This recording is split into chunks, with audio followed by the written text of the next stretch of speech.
भक्त जनों, आज बृहस्पतिवार है। आप बृहस्पति भगवान की आज आप लोग कथा सुने।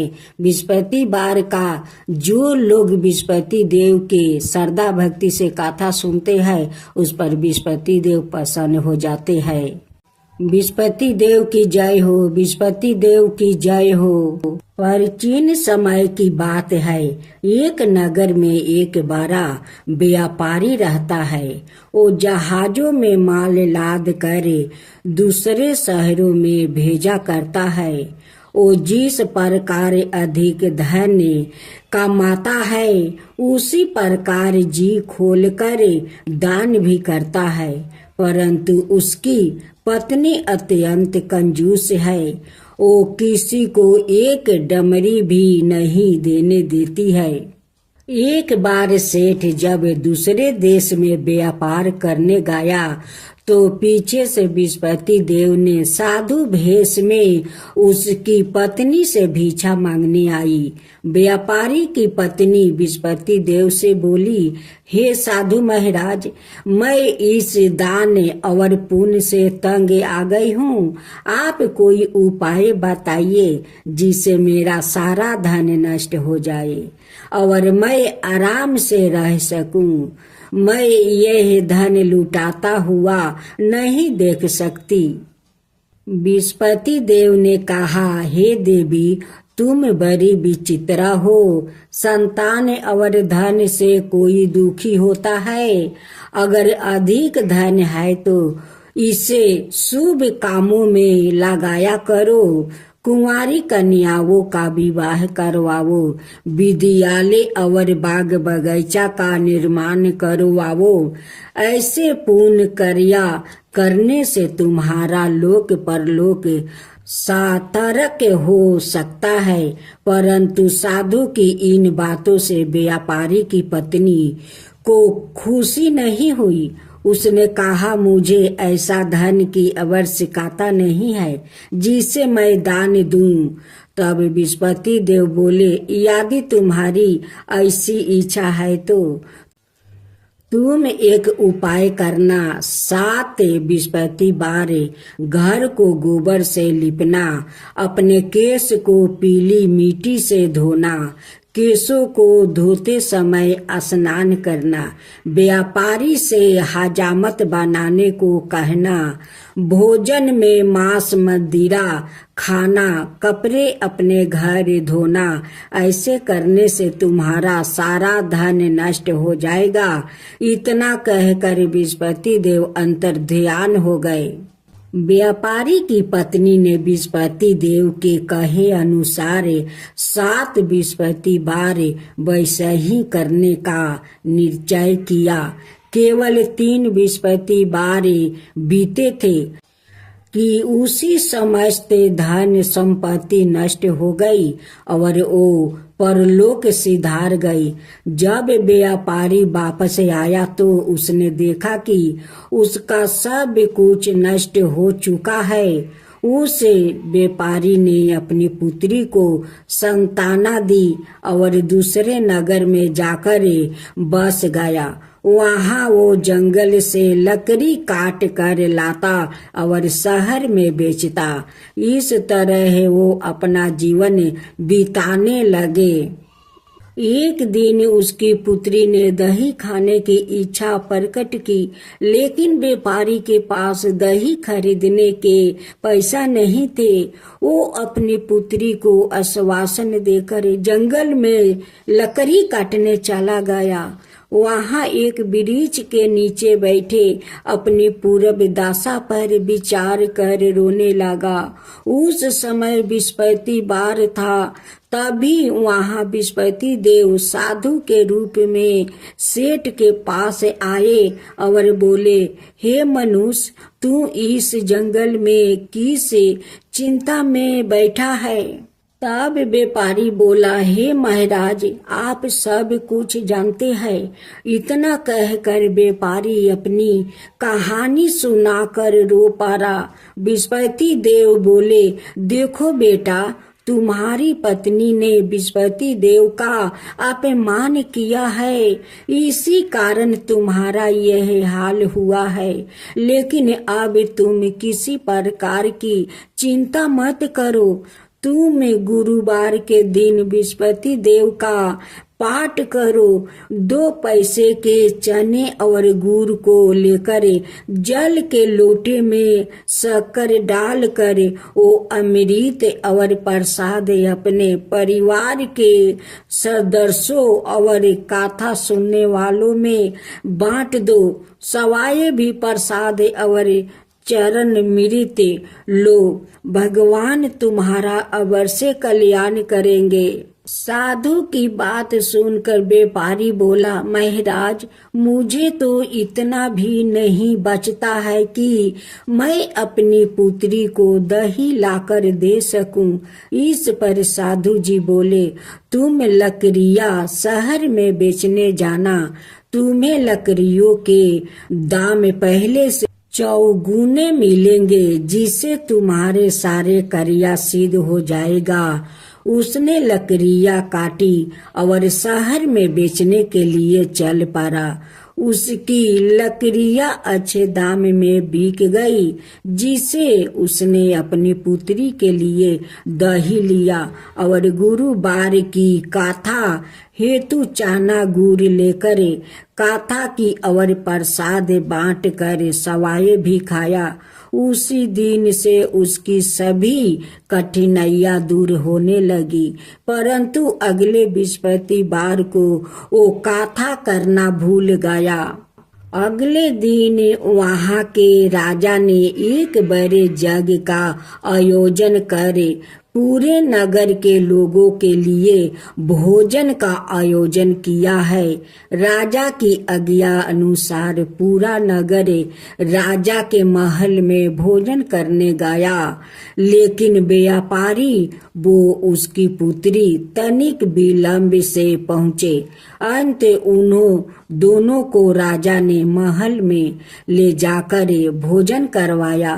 जब वो दोनों लौट कर आए तभी रानी ने देखा कि उसकी खूंटी पर टांगा हार गायब है।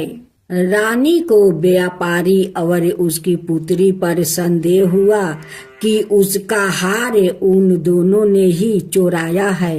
राजा की आज्ञा से उन दोनों को कारावास की कोठरी में कैद कर दिया गया। कैद में पड़ कर दोनों अत्यंत दुखी हुए। वहां उन्होंने बृहस्पति देवता का स्मरण किया। बृहस्पति देव ने प्रकट होकर व्यापारी को उसकी भूल का अभ्यास करवाया और उन्हें सलाह दी कि गुरुवार के दिन कैद खाने के दरवाजे पर तुम्हें 2 पैसा मिलेंगे। उनसे तुम चने और मुनका मंगवाकर विधि पूर्वक बृहस्पति देवता का पूजन करना, तुम्हारे सब दुख दूर हो जाएंगे। बृहस्पतिवार को कैद खाने के दरवाजे पर उन्हें 2 पैसे मिले। बाहर सड़क पर एक स्त्री जा रही थी। व्यापारी ने उसे बुलाकर गुड़ और चने लाने को कहा। इस पर वो स्त्री बोली, मैं अपनी बहू के लिए गहने लेने जा रही हूँ, मेरे पास समय नहीं है। इतना कहकर वो चली गई। थोड़ी देर बाद वहां से एक और स्त्री निकली। व्यापारी ने उसे बुलाकर कहा कि हे बहन, मुझे बृहस्पतिवार की कथा करानी है, तुम मुझे 2 पैसे का गुड़ चना ला दो। बृहस्पति देव का नाम सुनकर वो स्त्री बोली, भाई, मैं तुम्हें अभी गुड़ चना लाकर देती हूँ। मेरा एकलौता पुत्र मर गया है। मैं उनके लिए कफन लेने जा रही थी, लेकिन मैं पहले तुम्हारा काम करूंगी, उसके बाद अपने पुत्र के लिए कफन लाऊंगी। वो स्त्री बाजार से व्यापारी के लिए गुड़ चना ले आई और सवाए भी बृहस्पति देव की कथा सुनी। कथा के समाप्त होने पर वो स्त्री कफन लेकर अपने घर गई। घर पर लोग उसके पुत्रा की लाश को राम नाम सत्य है कहते हुए शमशान ले जाने की तैयारी कर रहे थे। स्त्री बोली, मुझे अपने बेटे का मुख देख लेने दो। अपने पुत्रा का मुख देख कर उस स्त्री ने उसके मुंह में प्रसाद और चरना मिरित डाल दिया। प्रसाद और चरना मिरित के प्रभाव से वो पुनः जीवित हो गया। पहली स्त्री जिसने बृहस्पति देव का निरादर किया था, वो जब अपने पुत्रा के विवाह हेतु पुत्रा वधू के लिए गहने लेकर लौटी और जैसे ही उसका पुत्रा घोड़ी पर बैठकर निकला, वैसे ही घोड़ी ने ऐसी उछाल मारी कि वो घोड़ी से गिरकर मर गया। यह देख स्त्री रो रो कर बृहस्पति देव से क्षमा याचना करने लगी। उस स्त्री की मिनती से बृहस्पति देव साधु भेष में वहां पहुंचकर कहने लगे, देवी तुम्हें अधिक विलाप करने की आवश्यकता नहीं है। यह बृहस्पति देव का अनादर करने का कारण हुआ है। तुम वापस जाकर मेरे भक्त से क्षमा मांगकर कथा सुनो, तब ही तुम्हारी मनोकामना पूरी होगी। जेल में जाकर उस स्त्री ने व्यापारी से माफी मांगी और कथा सुनी। कथा के उपरांत वो प्रसाद और चना मिरित लेकर अपने घर वापस गई। घर आकर उसने चना मिरित अपने मृत्यु पुत्रा के मुख में डाली। चनर मिरित के प्रभाव से उसका पुत्रा भी जीवित हो उठा। उसी रात बृहस्पति देव राजा के सपने में आया और बोले, हे राजन, तुम जिस व्यापारी और उसके पुत्री को जेल में कैद कर रखा है वो बिल्कुल निर्दोष है। तुम्हारी रानी का हार वही खूंटी पर टांगा है। दिन निकला तो राजा रानी ने हार खूंटी पर लटका हुआ देख कर राजा ने उस व्यापारी और उसकी पुत्री को रिहा कर दिया और उन्हें आधे राज्य देकर उसकी पुत्री का विवाह ऊंचे कुल में करवाकर दहेज में हीरे जवाहरात दिया। ओम जय बृहस्पति देवा, जय बृहस्पति देवा, छीनी छीनी भोग लगाऊं के दली फल मेवा। ओम जय बृहस्पति देवा, जय बृहस्पति देवा। तुम पुराण परिमत माँ तुम अंतर्यामी, जगत पिता जगदीश्वर तुम ही सबके स्वामी। ओम जय बृहस्पति देवा, जय बृहस्पति देवा। चरना मिरित निजी निर्मल सबके पातक हरता, सकल मनोरथ दायक कृपा करो भक्तो। ओम जय बृहस्पति देवा, जय बृहस्पति देवा। तन मन धन अर्पण कर जो जन शरण पारे, प्रभु प्रकट तब हो करे आकर दुआरे खारे। ओम जय बृहस्पति देवा, जय बृहस्पति देवा। दीन दयाल दया निधि भक्तन हितकारी, पाप दोष सब हरता भाव बंधन हारी। ओम जय विस्पति देवा, जय विस्पति देवा। सकल मनोरथ दायक सब संशय हरो, विषय विकार मिटाओ संतन सुखिकारी। ओम जय विस्पति देवा, जय विस्पति देवा। जो कोई आरती तेरी प्रेम सहित गावे, जेठाय नंदय नंदन कर सो निश्चय पावे। ओम जय विस्पति देवा, जय विस्पति देवा। सब मिलकर बोलो विस्पति भगवान की जय, विस्पति देव की जय।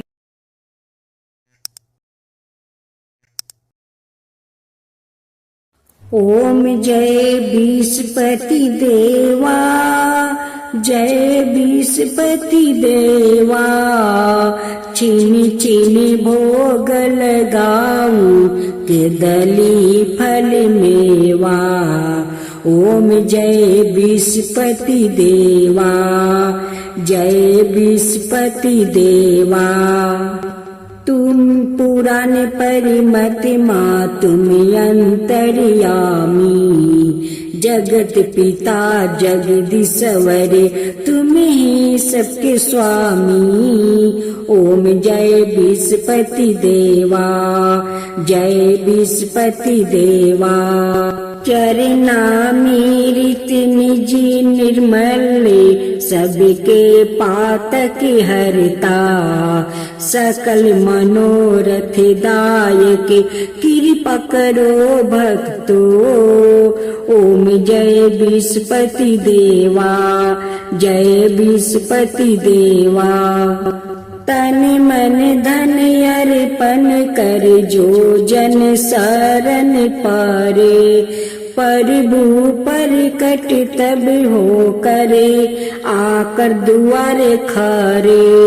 ओम जय विस्पति देवा, जय विस्पति देवा। दीन दयाल दया निधि भक्तन हितकारी, पापी दोष सब हरता भाव बंधन हारी। ओम जय विस्पति देवा, जय विस्पति देवा। सकल मनोरथ दायक सब संशय हरो, विषय विकार मिटाओ संतन सुखिकारी। ओम जय विस्पति देवा, जय विस्पति देवा। जो कोई आरती तेरी प्रेम सहित गावे, जेठाय नंदय नंदन कर सो निश्चय पावे। ओम जय विस्पति देवा, जय विस्पति देवा। सब मिलकर बोलो विस्पति भगवान की जय, विस्पति देव की जय।